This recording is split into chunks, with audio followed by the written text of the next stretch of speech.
ilikuja kwa matumizi ya pikipiki, lakini Watanzania wakajifikiria, Watanzania walio kwenye migodi midogo midogo wakakaa na kutuliza kichwa, wakajiuliza ni kitu gani ambacho kinaweza kutufanyia wepesi tukaacha kutumia hii nguvu, kutumia lola.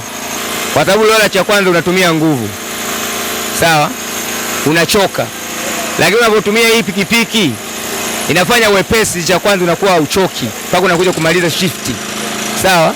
Cha pili unapotumia pikipiki inakuletea wepesi wa kazi, wa ufanyaji wako wa kazi. Ule uchimbaji wa lola tulikuwa tuna uwezo wa kutoa mifuko 15 mpaka 20 kwa masaa 12, lakini sasa hivi kwa bodaboda tunatoa mifuko 100 mpaka 200 kwa masaa 12. Maana yake tumepata maendeleo makubwa sana.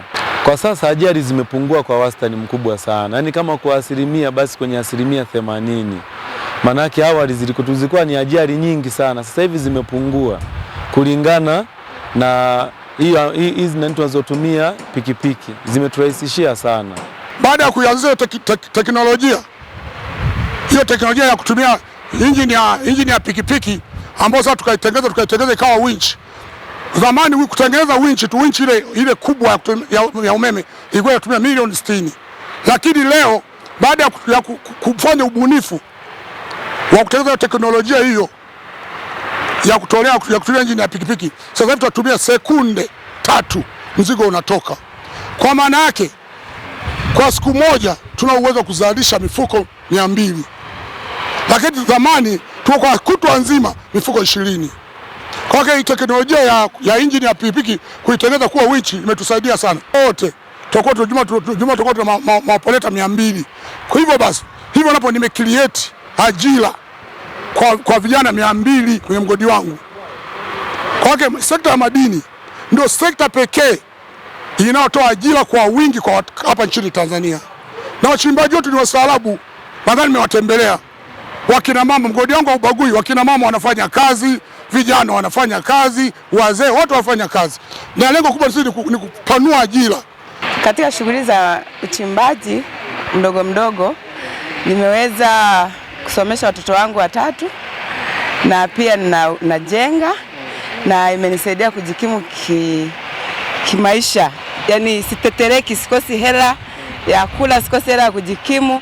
Kwa hiyo unaweza kuwa naepusha mambo mengine kwa kufanya hizi kazi, alafu unapata kipato chako cha halali ambapo hutegemei kupata kipato ambacho sio cha halali. Tunatoa leseni pale na tutakuwa na uongozi wa pamoja ambao utakuwa unasimamia. Kwa sababu mwisho wa siku tunapenda inapokuja kwenye uzio mmoja, tukisema kupembua ni mara 3 kwa wiki, tunapembua mara 3 kwa wiki na tutakuwepo wote.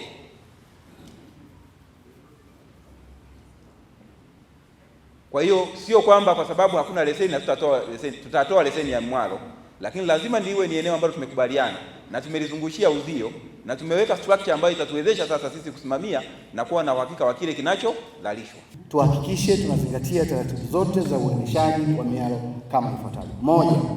Kila mmiliki wa leseni ya uchimbaji wa madini anatakiwa kutenga eneo maalum kwa ajili ya shughuli za mialo ndani ya leseni yake kwa wale ambao hawajafanya hivyo.